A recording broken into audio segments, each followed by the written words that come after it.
everyone. I am Sean, and welcome once again to my Horror Corner. As always, thank you so much for watching the video today. I really appreciate you taking time out of your day to watch and listen to me. And again, a very special thank you to those of you who have become subscribers. Your support means so very much to me, so thank you for doing that. The channel is continuing to grow, and I really do appreciate each and every one of you. Um, Today, we are going to be talking about a movie that has grown on me over time. It's a movie that the first time I saw it, I'll be honest, I was not a fan of at all. But watching it again, probably for a second time, I don't know, I feel like it was maybe earlier this year. And then the movie grew on me in that time frame.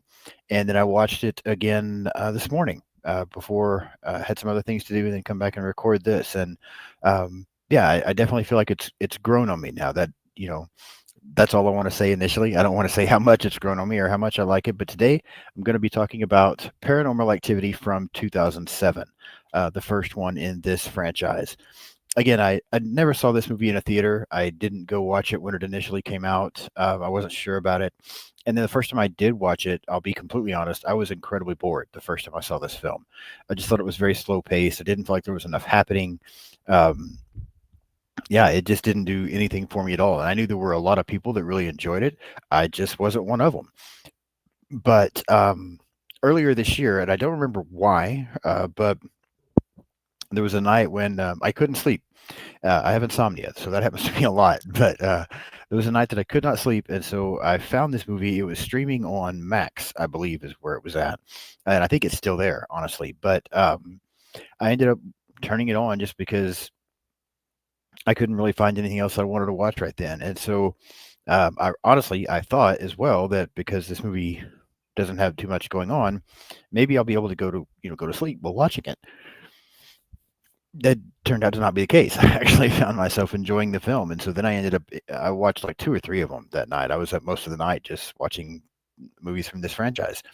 Um, so I knew that something had changed, something had caused this movie to grow on me a little bit, and so in getting ready to talk about it for my YouTube channel, I wanted to watch it again, so I purchased it on Blu-ray. I didn't own it at that time. Purchased it on Blu-ray, and watched it this morning. Um, yeah, it's not. I won't go too far ahead as far as what my opinion of it is, but it's definitely something that's better than what I initially thought. Um, Way back when it came out. So let me put my glasses on so I can see what I'm doing and go over my notes here a little bit. Quick overview for the film. Soon after moving into a suburban home, Katie and Micah become increasingly disturbed by what appears to be a supernatural presence. Hoping to capture evidence of it on film, they set up video cameras in the house but are not prepared for the terrifying events that follows. I feel like that overview is a little misleading, but we'll get into it here in just a little bit. The film was released October 14th, 2007 at Screamfest, and then September 25th, 2009 in the United States. Here's a name I'm going to butcher. Directed and written by Oren Peli, produced by Jason Blum, Oren Peli, and Steven Schneider. The cinematography and editing was also done by Mr. Pele or Pele or however you say that. Production companies, Blumhouse Productions, distributed by Paramount Pictures. A runtime of 86 minutes. $200,000 budget, and the box office was 194.2 million. A massive, massive success at the box office. And I've heard, I don't know if this still holds up, but I know at one time, based on that ratio of budget to box office, Paranormal Activity was the most successful movie in history.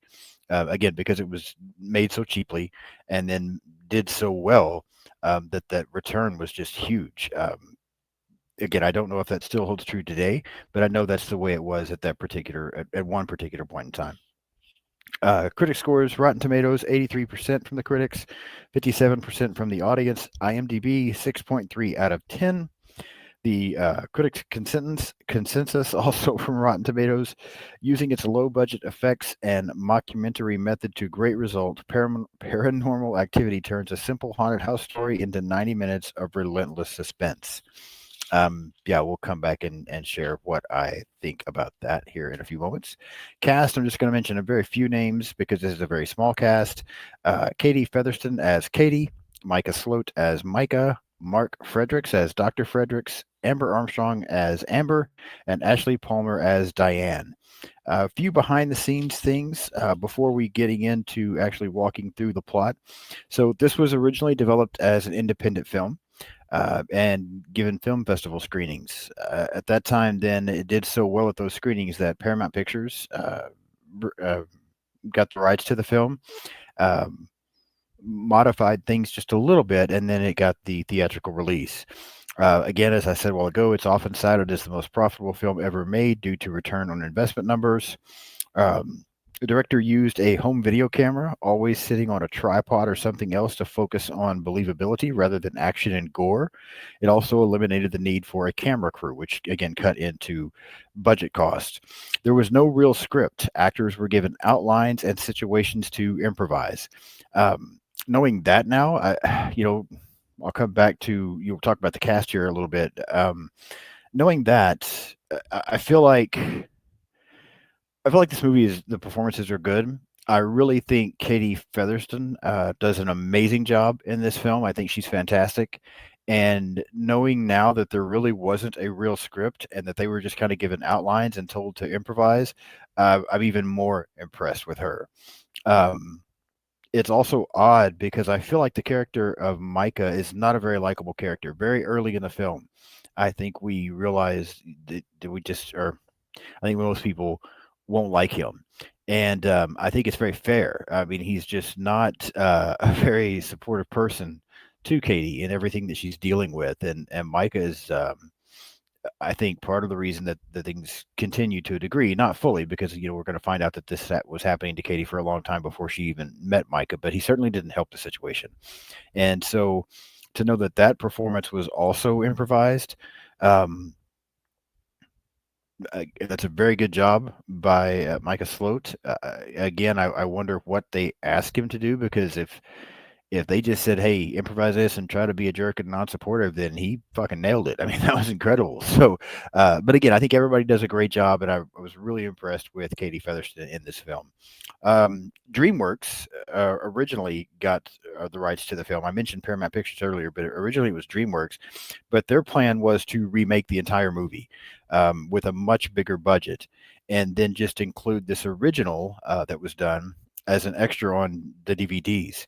But the screenings went so well that that plan was scrapped, and Paramount acquired the rights from DreamWorks and did kind of left things the way that it was that we see it now. Also, initial trailers for this film featured clips of the audiences reacting to the film using night vision cameras mounted around the theaters. I thought that was pretty cool as well, and I kind of do remember that after reading that's kind of the way um, the trailer for this was done, which kind of added to it a little bit. So that's kind of all I have as far as behind the scenes stuff for Paranormal Activity. So let's kind of get into. I'm going to get a drink of coffee. Let's kind of get into this plot though, and kind of walk through it and see exactly. I mean, I've already said obviously that I like the film, but let's see how much and what my thoughts are. So again, as always, I've broken this down into kind of 5 groups here that we'll talk about. Some a little more detailed than others. But the film starts off where we basically are just getting an introduction to our characters. Katie, I believe she's moving in with Micah, is what's going on here.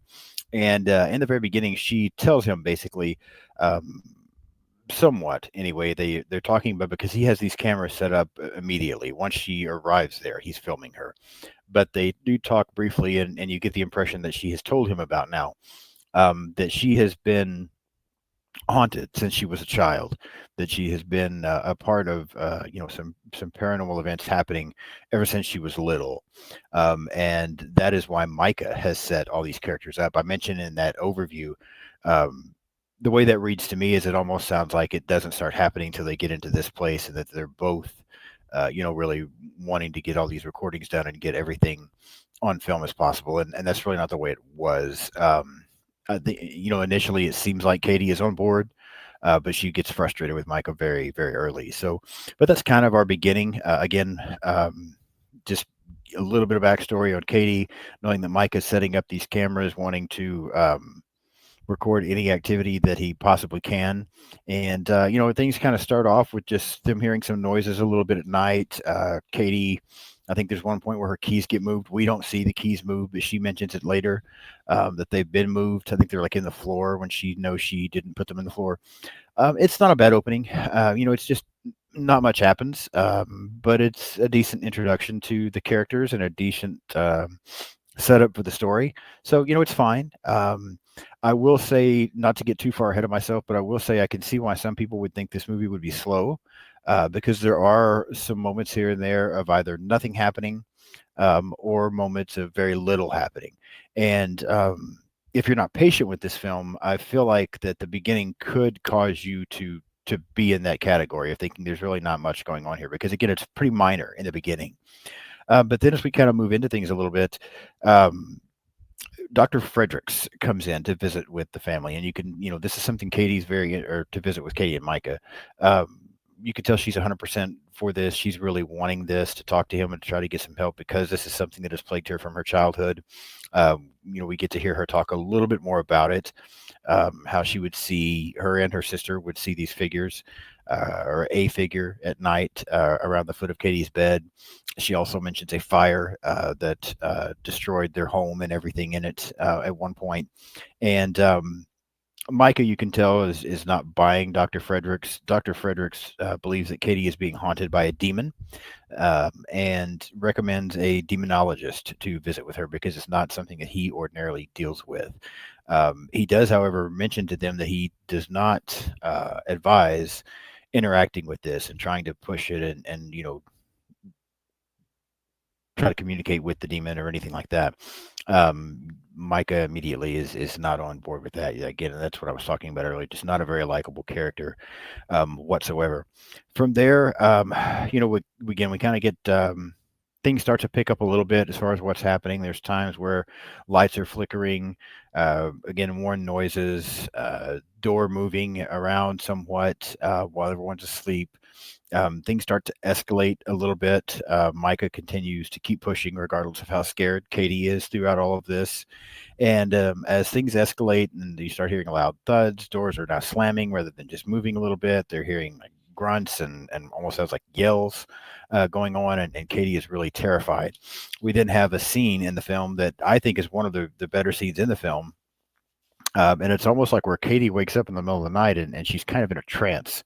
And there's a point where she just stands there, and you see the camera, the timer for their camera that's recording all of this. You see that down at the bottom of the screen, and for quite some time, she just stands there and stares at Michael while he's sleeping, and it's very creepy. I remember, they're my kids are grown now, but having kids when I was little, there would be times where I'd wake up and they're standing there beside the bed, because something happened, and they want to get in bed with you. Or when my father first was diagnosed with dementia and my mother passed away and my dad was living with me for a while, there was a moment where I woke up in the middle of the night and my dad was just standing there beside my bed staring at me, and that kind of freaked me out a little bit. So um, this scene is creepy, and I think this is where things really start to pick up and escalate from here. Again, I can see, at this point, where some people might find the film boring. Um, and slow paced. I can see that. Because I initially did. Again, the first time I saw it, I thought the film was very boring, very slow paced. Um, the rewatch that I had earlier this year, and then watching it again this morning, I don't feel that way. I feel like it's better than that. But I do see how other people could feel that way. I think the performances are what carries this, especially Katie, um, because I think she does a great job. She does a great job, and you find yourself caring about her, and wanting her to get some help, and being angry with Micah for not being more supportive of her in this situation. And I think the performances by both of them and portraying what they are, really is what's carrying this film, even through some of the slow moments in this movie. Um, there's another scene there where Micah, even though he has promised Katie that he wouldn't, and Dr. Fredrickson has recommended against it, Micah gets a Ouija board. He's playing around with it. Katie gets furious with him. And then we see later, when there's no one around, but the cameras are still rolling, the Ouija board starts moving and ends up catching on fire. Um, Katie finally gets in contact, or just is going to contact this demonologist, even though Michael did not want her to. But he wants to try one more thing. He puts down some kind of salt or powder. I don't even remember what it was, to be honest. and they end up finding a picture of Katie in the attic. They find footsteps in this powder the next morning after he puts all this down. And then it ends up leading them to the attic. The attic appears to be open, and they find a picture that should have burned up in the house. You could tell it's a picture that's been burned, but somehow it arrived in their attic, which Katie says is impossible because nothing survived that fire. So again, a lot going on. Really, I think when things take the turn now as we start to get towards the end of the film, uh, there is a scene, of course, where um, they bring back Dr. Fredrickson one more time. They cannot get in touch with the demonologist. Dr. Fredrickson comes in and, with just a matter of moments, says that he has to get out of the house, that he will get in touch with the demonologist for them, but that he feels like what is going on there is angry by him being there and he needs to leave immediately. So you could tell he's freaked out about things as well. Um, you start to see there's one scene where they're laying in bed and the cover moves around Katie quite a bit. There's also scenes where you see shadows moving. I feel like the film gets creepier as it goes on. As the activity intensifies, the film gets creepier as well. It does a great job. I think this movie is shot very well and done very well. Um, yeah, especially with the budget that they did. Finally, like I said, as we get to the end there, then we get the very creepy scene of Katie being pulled out of bed. They're laying there sleeping one night, and suddenly something pulls her out of bed and into the floor and down the hall, and she's screaming. And Micah tries to go and save her, and Micah ends up finding bite marks on Katie where it looks like something has bit her. And at this point, he finally gets his shit together and decides, okay, we need to get out of here. And so finally decides to try to do the right thing. Even though they've been told that the haunting is not in this house, it's with Katie. So leaving probably won't help any. At least now he's finally kind of woken up and trying to do something to help. Um, but at this point, after the incident of being pulled out of bed and the bite marks, Katie seems to have changed. There is a scene where Micah is basically trying to wake her up and tell her it's time to go. He's got everything ready. They can finally get out of the house, and now she no longer wants to go. She doesn't want to leave, and Micah is very confused. And then that night when they go to bed, we see Katie get up. We see her, I think, stare at Micah for a few minutes. She then ends up going downstairs, and then we suddenly hear her screaming. We don't know what's going on. We just hear her screaming. She's screaming for Micah. He gets up and goes downstairs as well. We hear him scream. We hear a thud, and then we get this really a fantastic ending, I think, where Micah's body comes flying through the room into the camera. We see Katie standing in the door with blood on her. Initially, she approaches the body, and while she looks creepy, she still looks normal. And then suddenly, as she kind of lunges at the camera, she seems to have this demonic face, and the film goes off. We get a epilogue stating that the next day, the police found Micah's body, and that Katie has not been seen since. And that's pretty much Paranormal Activity from 2007. So, walking through that plot, kind of talking about some of the things. Let me kind of start to bring it in here and tell you what I think about this movie. I think that again, I like the story. I like the way this film plays out. I'm incredibly impressed that there was not a script. I think again the performances are fantastic from Katie and Micah both, especially from Katie, but her and Micah both do a good job. Um, I don't find this film scary, but I do think that it's creepy. It does have some good moments that you'll watch if you haven't seen the film, or if you've seen it and you do like it, you're going to have moments there where you're like, wow, this is fucked up. And so I think for the most part it succeeds at what it's trying to do, and I can see why it was so successful. Um, Ghost stories, possession stories, those kind of things are typically not my favorite type of film. But I will say, when it comes to this type of movie, this is one of my favorites from this genre. I really do enjoy this film. Um, and again, I think that it's the performances that make this film what it is. You do get some good scenes, like I said, you do get some creepy moments and some very interesting things happening. But I really think it's the performances that carry the movie. So sorry, I was sidetracked there for a moment.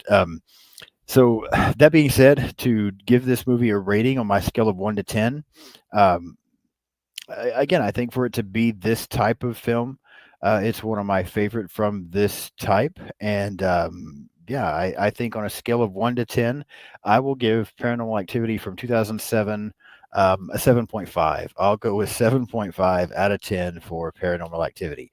So now I would like to know what you think. If you've seen this movie, which I'm sure most people watching my channel have, I want to know what you think about it. Do you like the film? Do you like the performances? Do you think it's creepy? Or is this one, long and boring as far as you're concerned? So leave me some comments. Let me know what you think. If you watch the video today, hit the like button. Um, Again, if you've already subscribed, thank you so much for doing so. If you haven't, please do hit that subscribe button to help me to continue to grow this channel. Follow me on social media. I'm pretty much on everything out there. I'm on Blue Sky. I'm on Instagram, Threads, TikTok, X, pretty much everything. And you can find me just by searching Sean's Horror Corner on everything other than X. X, believe it's just my Horror Corner. So yeah, follow me on social media. I try to follow back as much as possible. I post videos every Monday and Thursday. I'm also beginning to get ready to start doing. I'm a huge fan of the Walking Dead TV show, and while it won't be every Saturday, occasionally on Saturday, I'm going to talk about some Walking Dead stuff. I'm trying to decide if I want to start with just The Walking Dead and go through it and then go to some of the other spinoffs, or if I want to try to do this thing chronologically and go through the entire franchise chronologically. Because if I do it that way, I'll be starting with a few seasons of Fear the Walking Dead. So still trying to make up my mind exactly how I'm going to do that. But those will be kind of some bonus videos on random Saturdays. Again, it will be every Saturday, but bonus videos on random Saturdays. So yeah, that's going to wrap up this episode. Again, hit the subscribe button if you haven't. Feel free to share this channel with other people, talk to it, try to help me grow this thing. And I'm going to be back in a few days. If all goes well and goes the way I plan for it to, I will have a guest. My friend Bo from Critic After Dark will be on with me, and he and I will be discussing the 1980 slasher film Maniac. So please join me for that one. Again, thank you so much for watching, and I will see you soon. Bye bye.